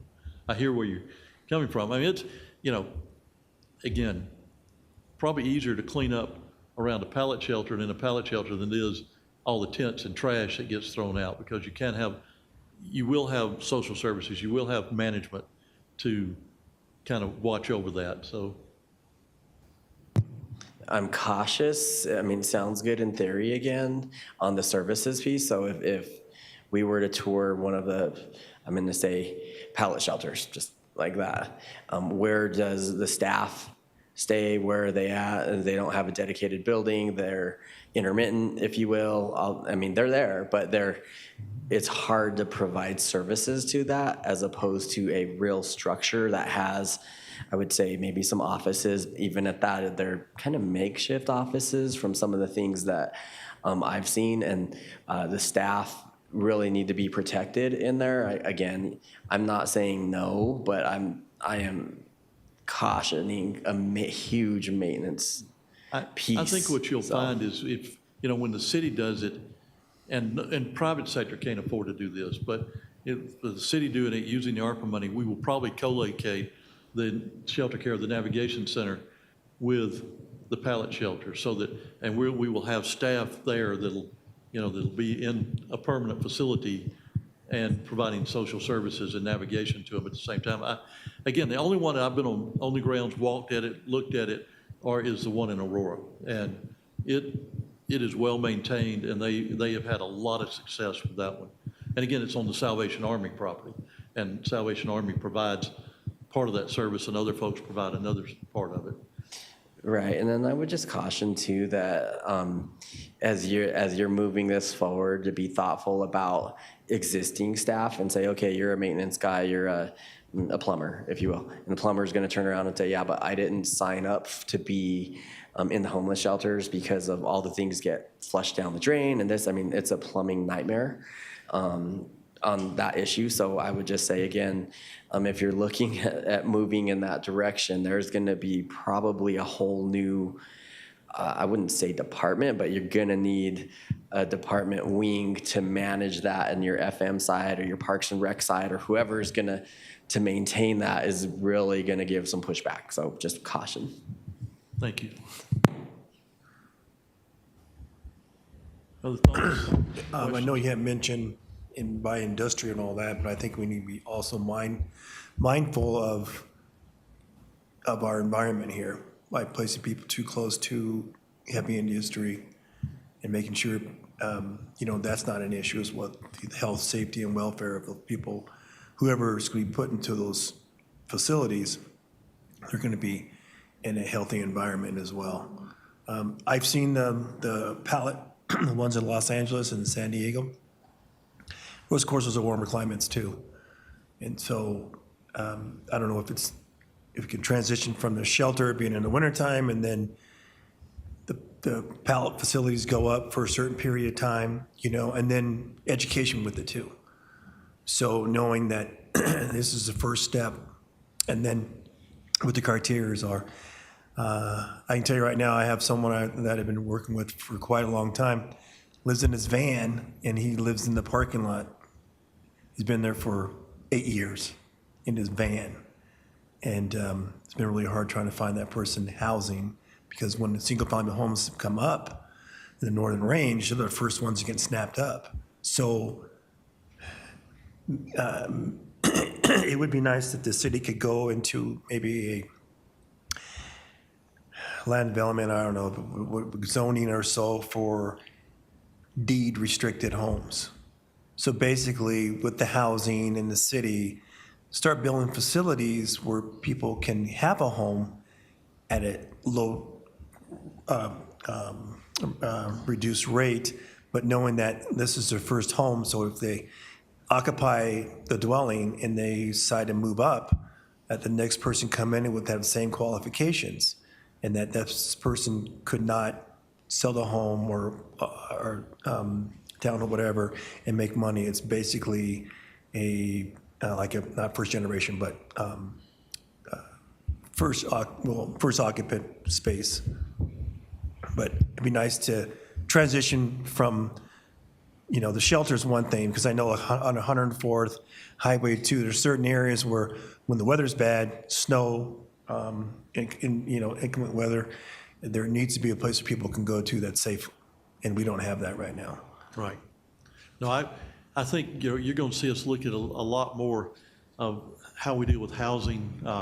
In the LDC, one of the things that I've been asked to make sure we include in recommendations is some inclusionary housing requirements, to require developers to build some houses that are affordable. And we have to be careful how we define that, and then, close your ears, but to allow some even payment in lieu, and use that money for the city then to maybe buy property, do an RFP, and put together, a way to get development that we want to see to actually do the stuff that you're talking about. And I think there's a lot of interest in that, and we don't have the regulatory side of it. There's some cities Denver has done it. Denver's is the most convoluted thing I've ever read. I don't want to get that complicated. Longmont has got a great code on theirs, and so, and I've worked with it in other communities. But, the key thing, and I think, I've learned a lot about homelessness in the last 20 years. I actually have a son-in-law who spent 5 years on the streets and then moved into an SRO where he met my daughter, who was a case manager. And that's why I'm in Colorado, because they moved out here. And he's taught me a lot, and watching the whole transition, that the first thing is you got to get people off the street. And they're not going to get better until you get them off the street. There was a phenomenal article written, and I can't remember if it was New York Times or Wall Street Journal many years ago, about $1 Million Murray, who I think it was in Seattle, but it tracked this guy who was on the streets.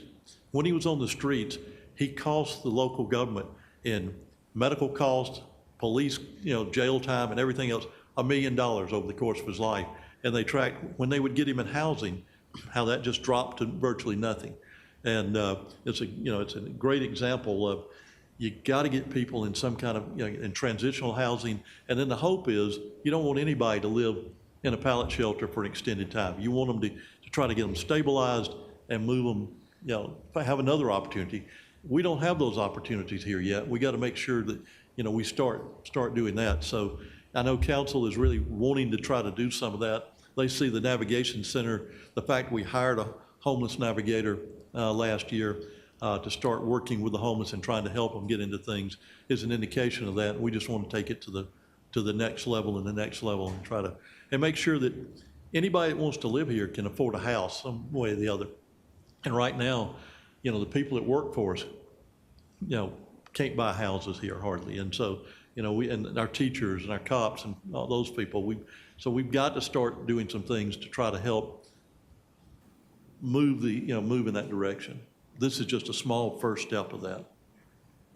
Yeah, I don't want to prolong the conversation, except I do want to just, second what Steve just said, which is that I think, first of all, I applaud the city for thinking about how to, support our houseless community. And I do think that there is an opportunity for the city here to be innovative and to learn from the lessons that our neighbors have experienced. There is a lot of research out there in terms of how to support houseless communities, and there are cities around the country that are doing it well. And I think that I think it is an opportunity for us to be just to be innovative in terms of how we lean into this problem. And I do think I'm really interested in seeing how this as a starting point is going to intersect with the opportunity for more affordable housing. And when we talk about multi-use and we talk about these developments that are building especially in North Commerce City, I think we have missed out on an opportunity over the past decade to do what some of similar communities in Green Valley Ranch and in Central Park have done in terms of creating spaces where families at various socioeconomic levels can live with dignity. And so I hope that this is an invitation for us to think about that in our communities. And there are ways we can do it. We've just got to get the resources ready and the incentives in place, whether it's carrot or stick, to make it happen. So, right. Any other questions about this one? Thank you all very much. We have one more that I promise you is very quick, should be. So in our code, under the supplemental regulations and lodging requirements for hotels, there was a provision put in several years ago at the insistence of our economic development director that any lodging establishment within a mile of E470 contain a minimum of 150 guest lodging rooms. And as you know, we have a dearth of hotel rooms in this city, and we want that to change, and we're seeing some things that would change that. This is a stumbling block because the industry now does not build, particularly in areas like we have along Tower and the 470 area.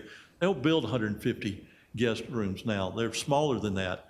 And so council has actually made a request that we delete this section from the code and not have this minimum requirement. We think, staff thinks it's a good idea.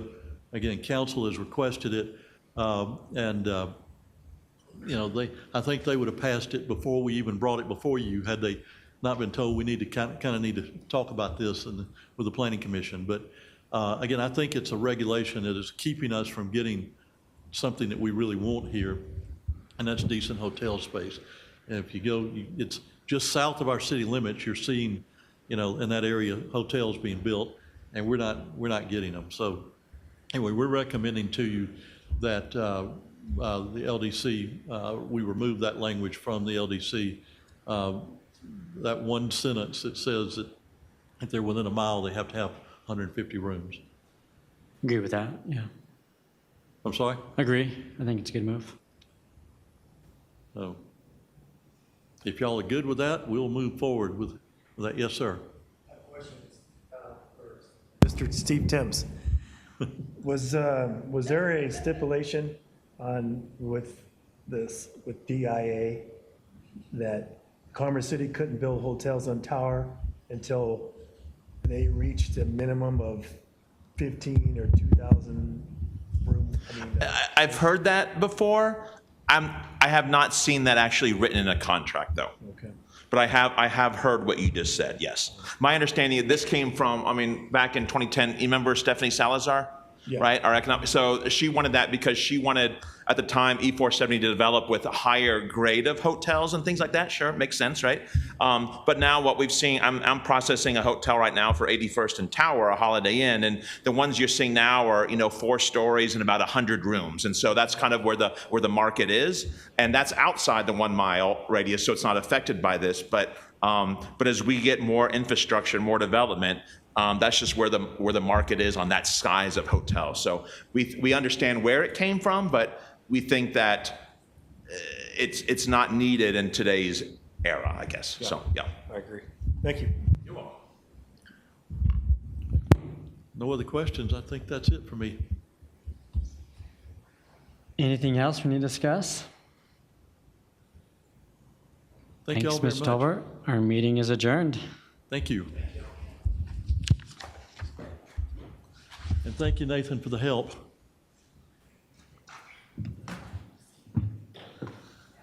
And thank you, Tricia, for the food.